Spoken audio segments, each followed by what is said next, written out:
வாழ்க வளமுடன். ஹாய் சகோஸ். இதயம் மீட்டும் மெல்லிசை போல உங்கள் மனதை மயக்கப் போகும் எழுத்தாளர் தீபா பாபு அவர்களின் கற்பனை சிதறல்களுக்குள் நம் பயணத்தை தொடங்கலாமா? அத்தியாயம் 34. வெளியே எட்டி பார்த்துவிட்டு, ஜோதி, பிள்ளைங்க வந்துட்டாங்க பாரு என்று வீட்டினுள் திரும்பி குரல் கொடுத்தவாறு வேகமாக வாசலுக்கு விரைந்தார் முத்துக்குமார். வாப்பா மனோ, வாமதி என மகளிடமும் வரவேற்பாய் ஒரு முறுவலை சிந்தியவர், பாப்பா தூங்குறாளா, உள்ள போமா என்று விட்டு, எங்க ராஜா குட்டிய காணல என குறும்பாய் விசாரித்தபடி அவர் காரின் பின்புறம் செல்லவும், தாத்தா என்று அவரிடம் தாவி குதித்தான் நிக்கித். ஹே, வாடா செல்லம் என்ற ஆசையுடன் பேரனை கைகளில் அள்ளிக் கொண்டார் முத்து. இருவரையும் புன்னகையுடன் பார்த்தபடி உறக்கம் களைவதால் தன் தோளில் முகத்தை தேய்த்துக் கொண்டு செனுங்கும் மகளை முதைகள் தட்டி கொடுத்தவாறு வீட்டினுள் சென்றாள் நிறைமதி. பாத்து எதுக்கு அப்படி மொட்டத்தனமா தாத்தா மேல குதிக்கிற என்று மன்மத் மகனை கண்ணித்துக் கொண்டிருக்க, ஆடா அதெல்லாம் ஒண்ணும் இல்ல, நீ வாப்பா என மருமகனை சமாதானப்படுத்தினார் மாமனார். விறுவிறுவென்று எதிரே வந்த ஜோதி, பாப்பா தூங்குறாள மதி, சரி நீ அவளை உள்ள கூட்டி போய் கட்டில படுக்க வச்சுட்டு வா என்று மகனிடம் கூறிவிட்டு, வாப்பா மனு என அவரிடம் வந்து ஆர்வமாக வரவேற்றார். அத்த எப்படி இருக்கீங்க என்று முறுவளித்தான் மருமகன். நாங்க நல்லா இருக்கோம், ஊர்ல எல்லாரும் எப்படி இருக்காங்க என்றவாறு அவன் டிக்கியில் இருந்து கீழே எடுத்து வைக்கும் லக்கேஜ்களில் கைக்கு ஒன்றாக இவர் இரண்டை தூக்கவும், ஐயோ அதை விடுங்க, நானே எடுத்துட்டு வரேன் என்றவரை தடுத்தான் மனு. இருக்கட்டும், நீ அந்த பெரிய பெட்டி எடுத்துக்கிட்டு காரை போட்டிட்டு வா, ஏற்கனவே ரொம்ப தாமதமாயிடுச்சு, மணி 9:30 ஆகுதுல, சீக்கிரம் கை கால் அலம்பிட்டு வந்து சாப்பிட உட்காருங்க, டிஃபன் எல்லாம் தயாரா இருக்கு என்றபடி ஜோதி உள்ளே விரையவும் இவன் சிரிப்புடன் அவரை பின் தொடர்ந்தான். பாப்பா தூங்குறா, அவன் அண்ணன் கார்ல தூங்காம முழிச்சுக்கிட்டே வந்தானா என்று பேரனை சுத்தப்படுத்தியபடி முத்து அவனிடம் பேச்சு கொடுக்க, இல்ல தாத்தா, நானும் தூங்கிட்டு தான் இருந்தேன், அம்மா வீடு வந்துடுச்சுன்னு குரல் கொடுக்கவும் நான் உடனே எழுந்துச்சுக்கிட்டேன், அவதான் தூங்கு மூஞ்சியா இன்னும் தூங்கிக்கிட்டு இருக்கா என்ன தங்கையை பரிகசித்து சிரித்தான் நிக்கித். போக்கிரி, நிலா பாப்பா குழந்தைடா, 2 வயசுதானே ஆகுது அவளுக்கு, சரிவா நாம சாப்பிடலாம், உனக்கு என்ன வேணும்?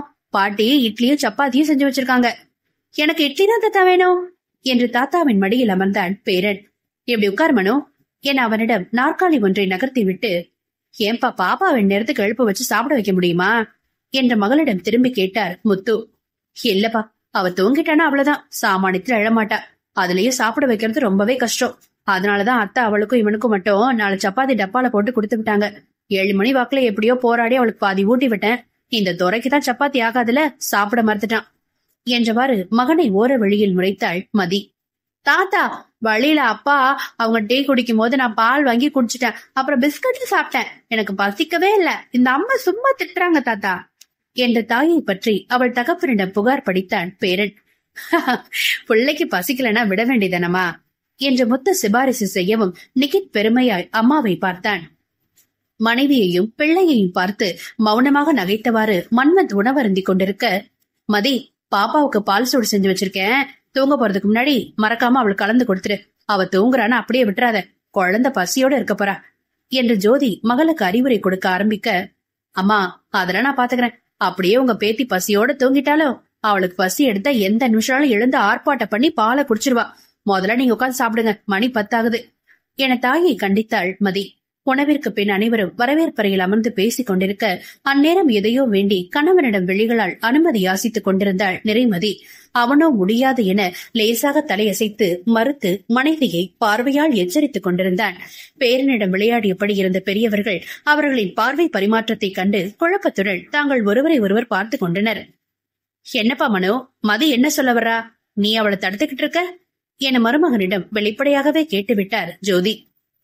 அது ஒண்ணு இல்லத்த, உங்க மகளை பத்தி தான் உங்களுக்கு தெரியுமே, சரியான ஆர்வக்குள்ளாரு, அப்படியே நம்ம நிலா பாப்பா மாதிரியா அப்பா என வேகமாக இடையில் புகுந்தான் நிக்கித். மனைவி மகனை உறுத்து விழிக்கவும் அந்த சிரிப்பை அடக்கி, நான் வரலட அந்த விளையாட்டுக்கு என்று லாவகமாய் நழுவும் கணவனை இப்பொழுது திரும்பி முறைத்தாள் மதி. முத்தமும் ஜோதியும் அதை கண்டு நகைத்தவர்கள் அடுத்து மனைவிடம் விவரம் கேட்டார்கள். அவ ஒரு விஷயத்துக்கு அடி போடுறாமாமா, அது நல்ல விஷயம்தான் அப்படிங்கறதுனால சரி எல்லார்கிட்டையும் பொறுமையா பேசி முடிவு செய்யலான்னு சொன்னேன், உடனே இப்பவே அதை உங்கள்கிட்ட பேசி அலச முற்படுறா, அதைத்தான் நான் தடுத்துட்டு இருக்கேன். ஊர்ல இருந்து வந்து கொஞ்ச நேரம் தான் ஆகுது, நாளைக்கு பகல் பொழுது முழுசும் இருக்கும்போது உடனடியா பேசணும்னு எந்த அவசரமும் இல்லல, அதான் சொல்லிட்டு இருக்கேன் என்றான் மன்மத். அப்படி என்னப்பா விஷயம் அது என்று தங்களால் யூகிக்க முடியாமல் தங்கை மகனிடமே ஆர்வமாக கேட்டார் முத்து. பெருசா பெரிய விஷயம் ஒண்ணு இல்ல மாமா, அது எப்படி? நீங்க அத முக்கியமான விஷயம் இல்லைன்னு சொல்றீங்க என கணவனிடம் பாய்ந்தாள் நிறைமதி. சரிடி, முக்கியமான விஷயம்தான். அதுக்காக எல்லாரும் தூங்க போற இந்த நேரத்துல இத உட்காந்து பேசணுமா சொல்லு? நிக்கியத்துக்கு ஆல்ரெடி தூக்கம் வந்துருச்சு. அத்தை மாமாவும் ரெஸ்ட் எடுக்க வேணாமா? மணி என்னாகுதுன்னு பாரு என்றான் மனு மனைவியுடன் அலுப்புடன். கடிகாரத்தை திரும்பி பார்த்தவள் அதன் சிறிய முள் 11 நெருங்குவதைக் கண்டு லேசாக நாக்கை கடித்து, சாரி மாமா அசடு வழிந்தாள்.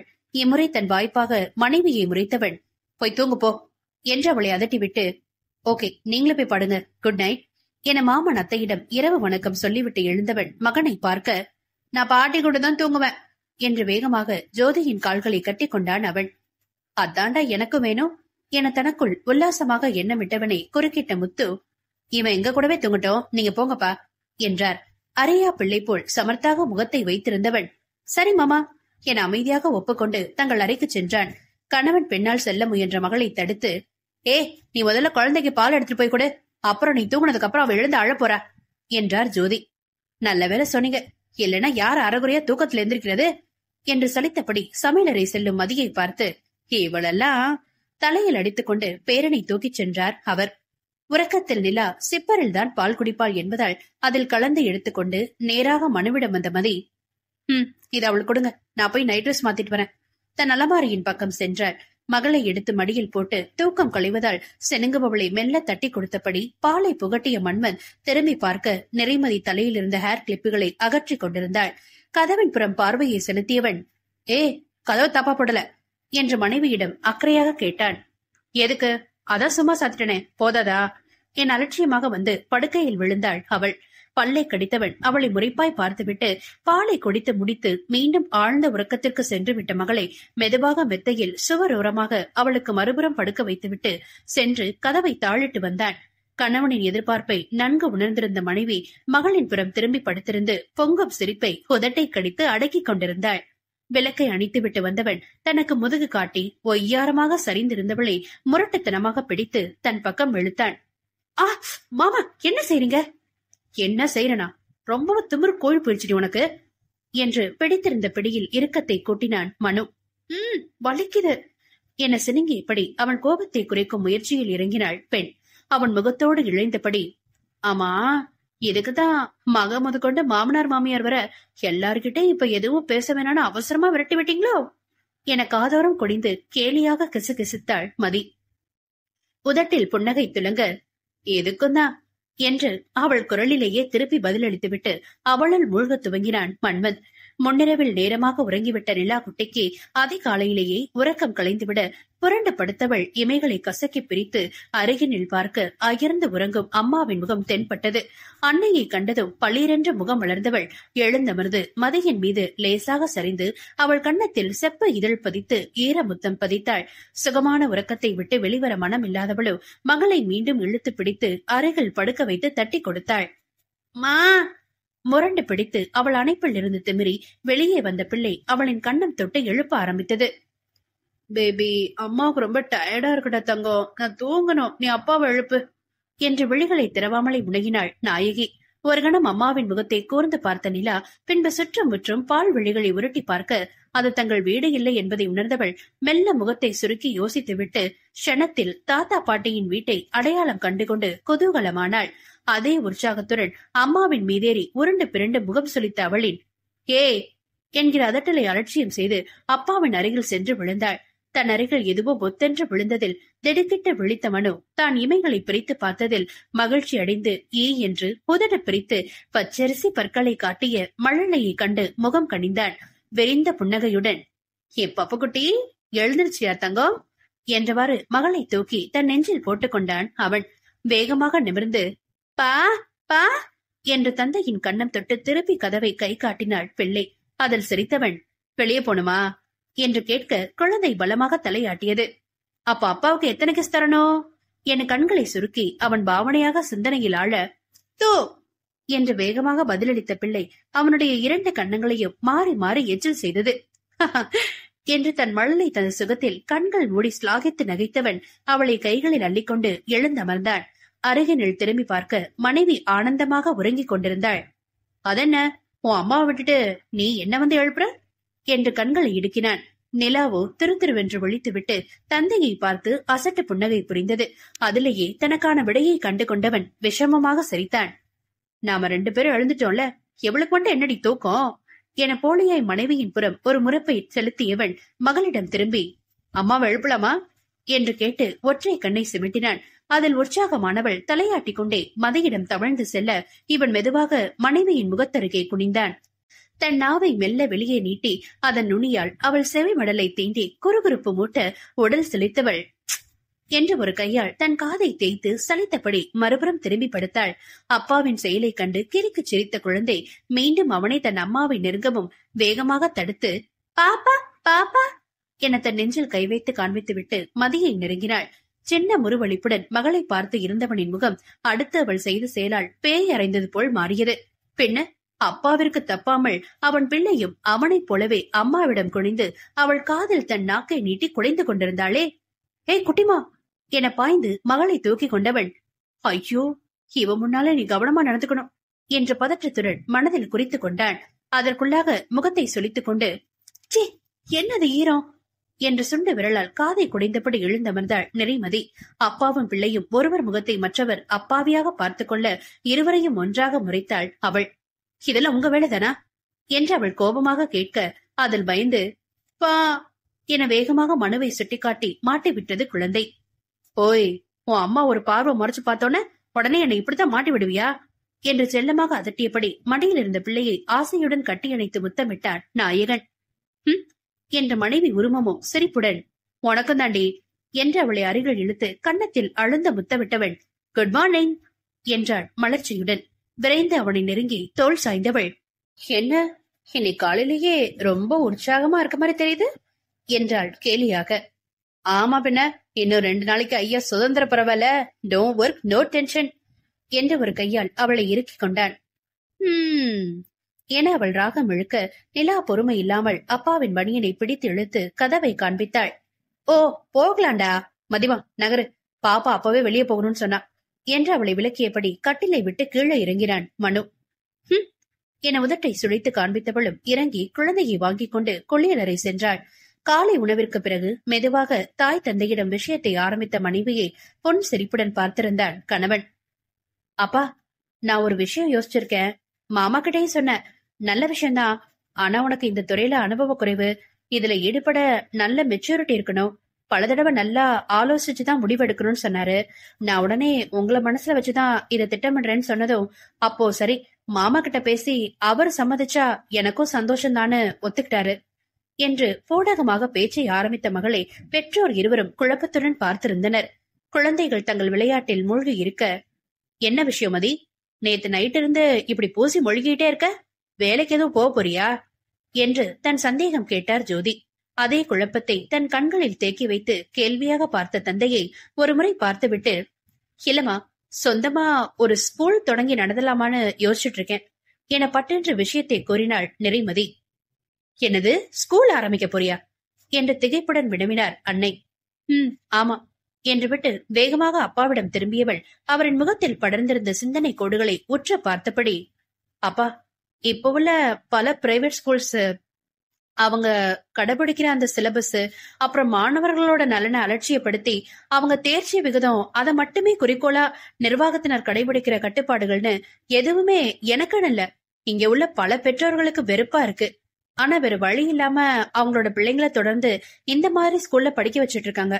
ஒரு இடத்துல பிடிக்கலன்னு வேற எந்த ஸ்கூலுக்கு மாத்திராலும் அடிப்படை விஷயம் மாறாம குழந்தைங்களுக்கு மன அழுத்த தர்ற அதே பாடத்திட்டங்களை தான் வேற வேற பெயர்கள்ல பயிற்றுவிக்கிறாங்கல்ல. அததான் கொஞ்ச நாளா நாம ஏன் இப்படி முயற்சிக்க கூடாதுன்னு எனக்குள்ள இந்த விஷயம் ரொம்பவே அரிச்சிட்டு இருக்கு என தன் எண்ணங்களை அவரிடம் மனவிட்டு பகிர்ந்தாள்.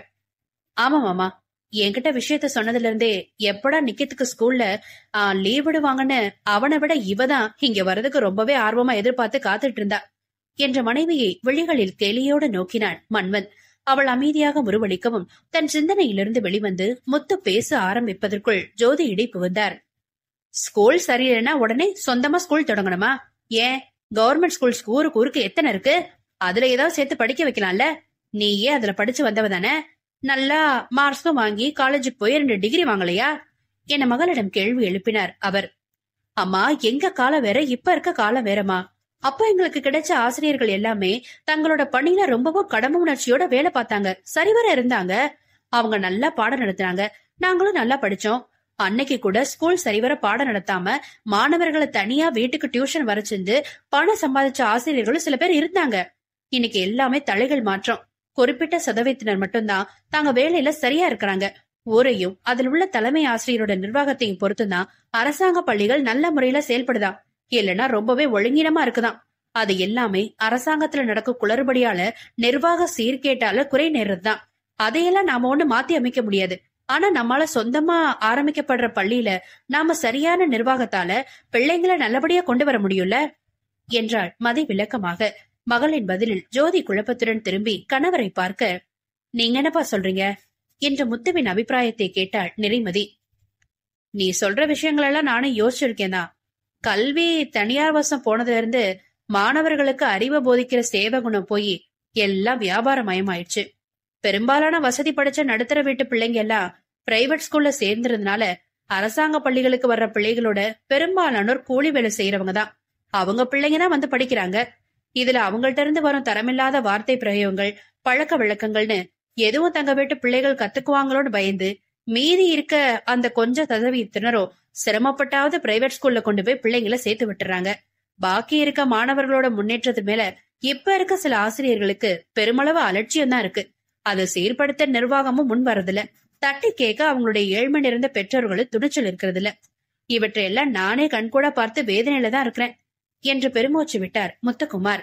சில நிமிடங்களுக்கு அங்கே குழந்தைகளின் கூச்சலையும் ஆர்ப்பரிப்பையும் தவிர்த்து கனத்த அமைதி நிலவியது.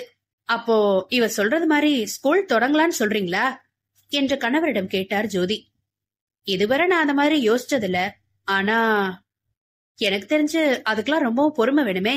அது உங்க மகக்கிட்ட இருக்கா என்று அடுத்து தனது அதிமுக்கிய சந்தேகத்தை எழுப்பும் அம்மாவை மதி முறைத்து பார்க்க மனவோ சிரித்தபடி அதற்குத்தான் தகுந்த பதில் அளித்தான். அதில் பெரியவர்களின் முகத்தில் மலர்ச்சியும் திருப்தியும் ஒருங்கே தோன்றும் நேரத்தில் சின்ன தயக்கமும் தோன்றியது. நட்புகள் எல்லாரும் நம்ம சேனலை மறக்காம சப்ஸ்கிரைப் பண்ணுங்க. கதையை கேளுங்க, லைக் பண்ணுங்க, கமெண்ட் பண்ணுங்க, பிடிச்சவங்க ஷேர் பண்ணுங்க. நன்றி.